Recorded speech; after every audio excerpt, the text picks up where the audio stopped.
This past weekend was Ishtarfest. It was my third year attending and my first year presenting. This event is very near to my heart. The first time I attended Ishtarfest in 2023 was the first time that I ever met other people who were not only interested in the Sumerian religion, but who are also devoted to Inanna, aside from reading posts in online communities.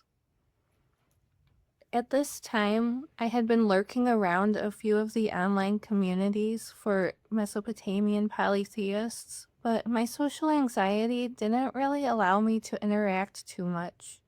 And a live event is just such a different experience than just browsing text posts.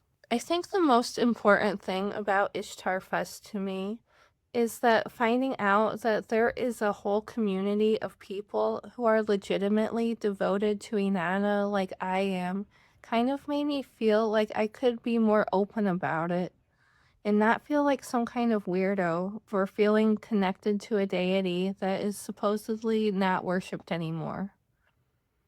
Like, okay, all these other people are having similar experiences. The goddess has revealed herself in similar ways to so many other people. So maybe I'm not just being crazy and making shit up in my own head.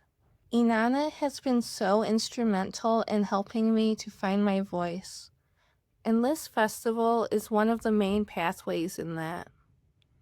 In 2023, I was kind of nervous just to read the poem that I wrote for Inanna live during the dedication ceremony.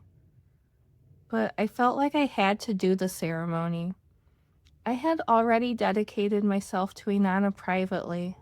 I had to do it publicly as well to make it more official, I guess.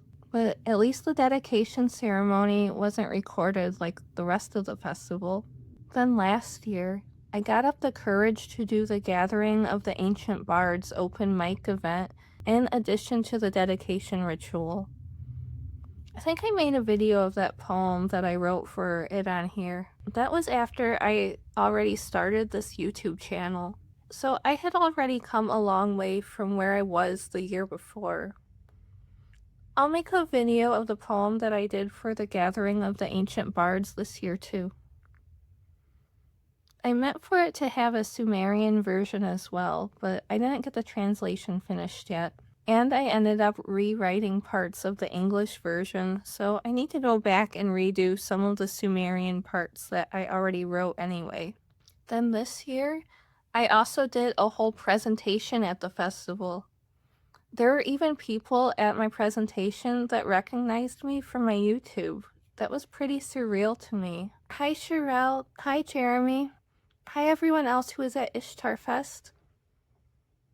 I felt kind of nervous and inadequate a bit because so many of the other presenters had PhDs or master's degrees, and I'm just over here with my simple peasant's bachelor degree. And everyone else's presentations were all professional with actual research. And I'm just with and here's one way in which I personally interpret this myth. Check out this slide about Tuda, which I've chosen to illustrate with a stock photo of a rotting eggplant for some reason. And then they all had nice bibliographies, and I'm just and this is what I think the goddess wants us to know. Source: she told me. Sacred plant medicines may have been involved. I got a lot of good ideas for my own personal practice from the presentations and rituals. Silent did his kiss swim ritual again this year, and mentioned that it was normally done during the dark moon back in the old-timey days, so I think I'm going to incorporate that into my regular schedule. Right now, I just kind of do it when the mood strikes, or when I happen to feel a pull from a particular person in the underworld. It's all very inconsistent. I was a bit nervous to do my presentation, which I called Feral Inanna, How the Goddess of Civilization Can Help Us to Reconnect with the Wild. I think that was the longest I've ever spoken live to a group of adults before. I shared why I think that Inanna can be regarded as a nature goddess, even though some Mesopotamian polytheists don't necessarily view our religion as a nature religion. I outlined some passages from ancient myths and hymns that associate Inanna with different aspects of nature, and I shared some of my personal experiences related to Inanna and nature. And then at the end, I did a guided meditation to connect participants to the natural world through their relationship with Inanna. If anyone who didn't attend the festival wants to see it, I can send you a link to the recording. I'm allowed to send my own presentation to people, but I don't think I should just put the link out there in the wild since they are posted as unlisted. You can still get access to the recordings of the whole festival through Hands of Change.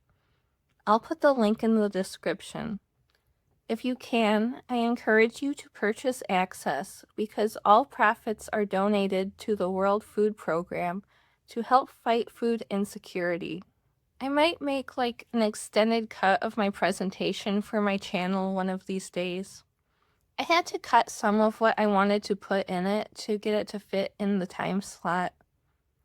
The first couple times I practiced, it went slightly too long, and I wanted to have time for the meditation and questions. One of my favorite parts of the festival, as always, was the dedication ceremony. This year, I got to present myself to her as her priestess, rather than just as a devotee.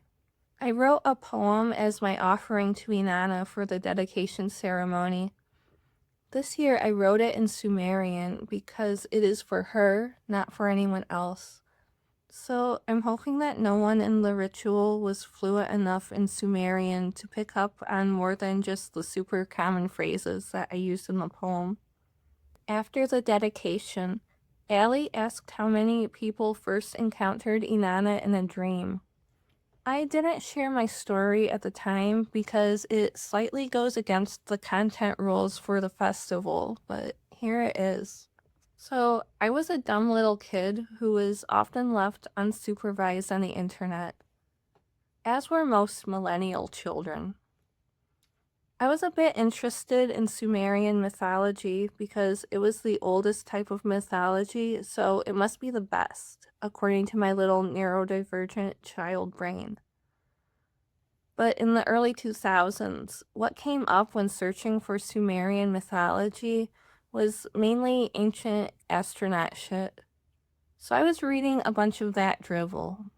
Long story short, Inanna came to me in a dream and set me straight. She told me that all of this conspiracy stuff was fake and that she is a goddess, not a fucking alien. I know I'm paraphrasing. When I get messages from her, it's usually more of like a pre-verbal type of feeling thing rather than audible words. In the stream state, it's kind of a hybrid between that and audible language. But when it happens while I'm awake, it's mainly at the pre-verbal level that I have to completely translate into language if I want to tell anyone about it or write it down. I don't know if I'm really describing it right or not. I should note that this was decades before I ever even tried any mind-altering entheogenic substances. I was always a good, rule-following kid, and I didn't even try anything like that until I was in my 30s and got a med card for cancer. But anyway, I started reading more about her after that, which was difficult in the early 2000s with shitty dial-up internet. From another presentation in this festival, I learned that there was an active Mesopotamian recon community at the time online, but I never crossed paths with it until like 20 years later. But I did randomly happen to receive an old issue of Green Egg that had an excerpt from the Exaltation of Inanna by the High Priestess in Hedwana in it from this trading website I was on for teenagers called Laundromatic. And eventually I found the Wolkstein-Kramer book, I think from Paperback Swap. So even though most of the neo-pagan resources I was finding online were mainly about worshipping some generic syncretized version of the goddess and god, like mainly through Wiccan-inspired approaches. There were those few little threads that worshipping Inanna could be a viable option in the modern era.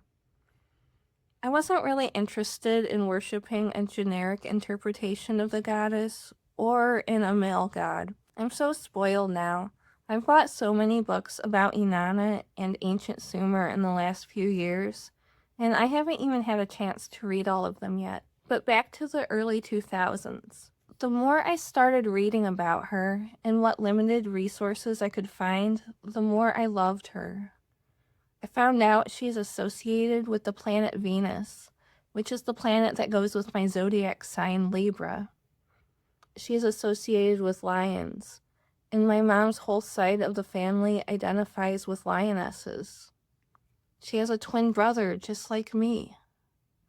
She's super powerful in her own right, not just as a wife or mother or sister of some other god.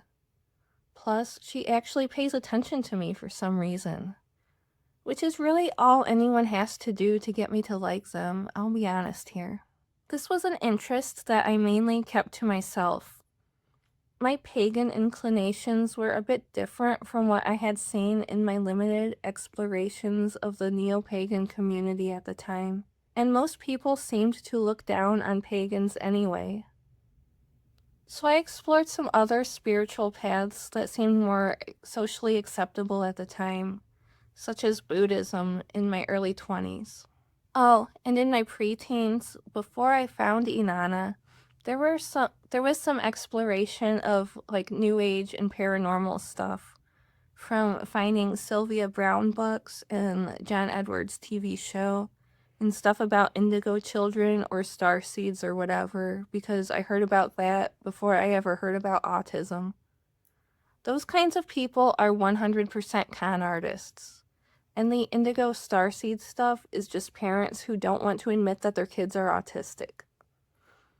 I thought those scams were done and over with, but lately I've been seeing Facebook ads about starseeds and shit, so don't fall for it. The presentation about the history of the contemporary revival of Mesopotamian paganism and Inanna worship was very interesting, but it also made me feel a bit sad that it took me so long to find everyone else. I mean, there was no way I could have been involved in the things that happened before I was born, but there was apparently a lot going on at the time when Inanna first called to me in the early 2000s that I was completely unaware of. Not that I really would have been able to get involved as like a 13-year-old anyway, but it would have been nice to know that I wasn't alone. Though I guess it might be good in a way that I started out on my own, so at least I know that my experiences and ideas are authentic, rather than just being influenced by other people, because that's how you end up in a cult. Cult as in the modern definition of a harmful high-control group like Scientology or MAGA, not the ancient definition of a group of people who all worship the same god in a healthy and normal way. That type of cult is okay. It wasn't until I was 32 and had breast cancer that I really started exploring my spiritual path in depth. At that point, I was so lost and alone, and trying to appear somewhat normal and respectable to society didn't seem that important anymore. I realized that no one is really paying attention to what I'm doing or going through anyway. But Inanna was still there, and I was feeling her presence stronger again, just like when I had first encountered her. So why shouldn't I prioritize her? And myself, for that matter. Why shouldn't I start unmasking and living my life the way that makes me the happiest? I'm not going to live forever, so I should start living authentically now before it's too late. There was another significant experience that happened in a dreamlike state in my astral temple during this time. I surrendered myself to her, and I vowed to serve her and dedicate my life to her. Then I set up a physical altar to her, which has slowly begun to take over my entire introvert cave. So now my introvert cave is also a temple room. Then, maybe a year or so later, after I recovered a bit and got some of my energy back, I started looking around online to see if there were any other devotees of Inanna left in the world.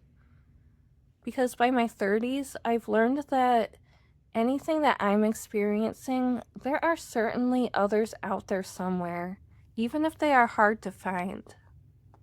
I couldn't find any local groups about Inanna or about the Sumerian pantheon in general, but I did find some Facebook groups that I started lurking around in. From there, I found the Rad and Ring book, and then I saw that Ishtarfest was a thing. And now I'm here.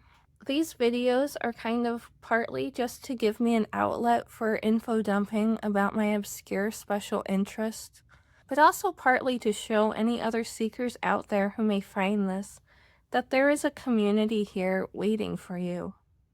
I'm going to wrap up this video now because it's getting kind of long.